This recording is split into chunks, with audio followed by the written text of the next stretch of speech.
दोस्तों, क्या एनडीए गठबंधन में दरार पड़ गई है? क्या एनडीए गठबंधन बिहार से दक्षिण भारत में टूट की कगार पर है? क्या गठबंधन में पड़ी यह दरार दिल्ली के सिंहासन को डोलने पर मजबूर कर सकती है? क्या गठबंधन में हो रही उठापटक ने गुजरात लॉबी की हवा निकाल दी है? क्या तमिलनाडु की सियासत में एक बार फिर धमाका होने वाला है? क्या 11 साल की अजय जोड़ी नरेंद्र मोदी अमित शाह को पहली बार ऐसा झटका लगा है जिसने उनके सियासी गणित को ताश के पत्तों की तरह बिखेर दिया? और सबसे बड़ा सवाल, क्या दक्षिण भारत में बीजेपी के वो सुनहरा सपना जो अमित शाह ने तमिलनाडु में देखा था अब धूल में मिलने वाला है? दोस्तों, आज की खबर इतनी बड़ी है कि इसे समझने के लिए आपको चाय की चुस्की लेनी पड़ेगी, पड़ोसी को बुलाना पड़ेगा और इस वीडियो को अंत तक देखना पड़ेगा, क्योंकि यह कहानी सिर्फ एक गठबंधन के टूटने की नहीं बल्कि सत्ता, रणनीति और विश्वासघात की है। मेरा नाम है राज के वर्मा और आप देख रहे हैं रिपोर्टर जी। दोस्तों, कल्पना कीजिए, एक मंच है, मंच पे खड़े हैं देश के गृह मंत्री अमित शाह, उनके साथ है तमिलनाडु की सियासत के बड़े खिलाड़ी अड़प्पा पादी पल्लानिस्वामी। तालियां गूंज रही है, प्रेस कॉन्फ्रेंस में ऐलान हो रहा है बीजेपी और एआईएडीएमके का गठबंधन पक्का। तमिलनाडु में सत्ता का रास्ता साफ, लेकिन रुकिए, यह कहानी यहां खत्म नहीं होती, यह तो बस शुरुआत थी। 5 दिन, जी हां, सिर्फ 5 दिन में यह गठबंधन ताश के पत्तों की तरह ढह गया। सवाल ये, क्या हुआ इन 5 दिनों में? क्या पल्लानिस्वामी ने अमित शाह को ऐसा दांव खेला कि बीजेपी के सारे सपने चूर चूर हो गए? या फिर यह तमिलनाडु की जनता का मैसेज है कि दक्षिण भारत में बीजेपी का जादू नहीं चलने वाला? दोस्तों, तमिलनाडु की सियासत को समझना आसान नहीं है। यहां की राजनीति में ड्रामा है, इमोशन है और सबसे ज्यादा रणनीति है। 2014 से लेकर 2025 तक बीजेपी ने पूरे देश में अपनी जड़ें जमाई, दिल्ली में सरकार बनाई, उत्तर प्रदेश में, महाराष्ट्र में, बिहार में, हर जगह बीजेपी का परचम। लेकिन दक्षिण भारत, वहां बात कुछ और है। तमिलनाडु, आंध्र प्रदेश, केरल, ये वो राज्य है जहां बीजेपी को बार बार मुंह की खानी पड़ती है। दोस्तों, अमित शाह जो सियासत के चाणक्य कहलाते हैं, उन्होंने सोचा चलो तमिलनाडु में कुछ नया करते हैं, और फिर शुरू हुआ गठबंधन का खेल। एआईएडीएमके यानी ऑल इंडिया अन्ना द्रविड़ मुनेत्र कड़गम, जयललिता की पार्टी। आज भले ही जयललिता नहीं है, लेकिन इस पार्टी का तमिलनाडु में दबदबा है। दूसरी तरफ बीजेपी जो हर छोटे छोटे दल के साथ गठबंधन करके सत्ता की सीढ़ियां चढ़ना जानती है। अमित शाह ने सोचा एआईएडीएमके के साथ हाथ मिला लें तो डीएमके और कांग्रेस को सत्ता से बाहर किया जा सकता है, और फिर तमिलनाडु में बीजेपी का सूरज चमकेगा। लेकिन दोस्तों, सूरज तो क्या, यहां तो बादल छा गए। तो हुआ यूं, कुछ दिन पहले अमित शाह तमिलनाडु पहुंचे, मंच सजा, एआईएडीएमके के बड़े बड़े नेता मौजूद, पल्लानिस्वामी मुस्कुरा रहे थे। अमित शाह ने प्रेस कॉन्फ्रेंस में ऐलान किया बीजेपी और एआईएडीएमके मिलकर तमिलनाडु में चुनाव लड़ेंगे। यह गठबंधन एनडीए का हिस्सा होगा, और सबसे बड़ी बात, बीजेपी ने इसके लिए अपनी जेब में बड़ा बलिदान दिया। तमिलनाडु बीजेपी के प्रदेश अध्यक्ष अन्नामलाई, जो अपनी तीखी बयानबाजी के लिए जाने जाते हैं, उनकी कुर्बानी दे दी गई। अन्नामलाई को अध्यक्ष पद से हटाया गया, नया अध्यक्ष लाया गया। बीजेपी ने सोचा बस अब गठबंधन पक्का, सत्ता की मलाई हमारी। लेकिन दोस्तों, सियासत में मलाई इतनी आसानी से नहीं मिलती। अब आता है कहानी का ट्विस्ट। गठबंधन का ऐलान हुए 5 दिन भी नहीं बीते थे कि पल्लानिस्वामी ने एक ऐसा बयान दे दिया जिसने बीजेपी के सारे अरमानों पर पानी फेर दिया।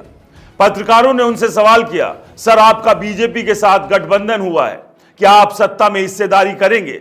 पल्लानिस्वामी ने जवाब दिया, और क्या जवाब दिया?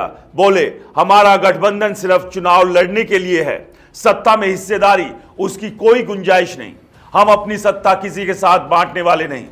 दोस्तों, यह बयान कोई साधारण बयान नहीं था, यह एक सियासी मिसाइल थी जो सीधे बीजेपी के खेमे में जाकर गिरी। पल्लानिस्वामी ने साफ कर दिया, हम तुम्हारे साथ चुनाव तो लड़ेंगे, लेकिन सत्ता की कुर्सी वो सिर्फ हमारी। बीजेपी को लगा था कि गठबंधन के बाद वो तमिलनाडु में सरकार में हिस्सेदार बनेगी, लेकिन पल्लानिस्वामी ने उनके सारे सपनों को तमिलनाडु की खाड़ी में डुबो दिया। अब सवाल यह, पल्लानिस्वामी ने ऐसा क्यों किया? क्या वो बीजेपी पर भरोसा नहीं करते, या फिर उन्हें कोई पुराना सबक याद आ गया। दोस्तों, बीजेपी की गठबंधन की कहानियां कोई नई नहीं है। अगर आप इतिहास देखें तो बीजेपी का पैटर्न साफ है। पहले छोटे दलों के साथ गठबंधन, फिर उस दल में टूट, फिर उस टूटे हुए हिस्से को अपने साथ मिलाकर सत्ता हथियाना। महाराष्ट्र में शिवसेना के साथ क्या हुआ? उद्धव ठाकरे की सरकार थी, बीजेपी ने एकनाथ शिंदे को अपने साथ मिलाया और सरकार पलट दी। बिहार में नीतीश कुमार के साथ गठबंधन हुआ, लेकिन रामविलास पासवान की पार्टी को तोड़कर चिराग पासवान को अलग थलग कर दिया। शरद पवार की एनसीपी हो या अजीत पवार का गुट, हर जगह यही कहानी। पल्लानिस्वामी को यह सब पता है। वो जानते हैं कि बीजेपी के साथ गठबंधन करना आसान है, लेकिन सत्ता में हिस्सेदारी करना वो जंगल में शेर के साथ रोटी बांटने जैसा है। दोस्तों, तमिलनाडु की सियासत का मिजाज कुछ और है। यहां की जनता क्षेत्रीय दलों को पसंद करती है। डीएमके हो या एआईडीएमके, ये दोनों पार्टियां तमिलनाडु की सियासत का आधार है। बीजेपी यहां कितना भी जोर लगा ले, उसे अभी तक कोई बड़ी कामयाबी नहीं मिली। 2019 के लोकसभा चुनाव में बीजेपी का खाता तक नहीं खुला।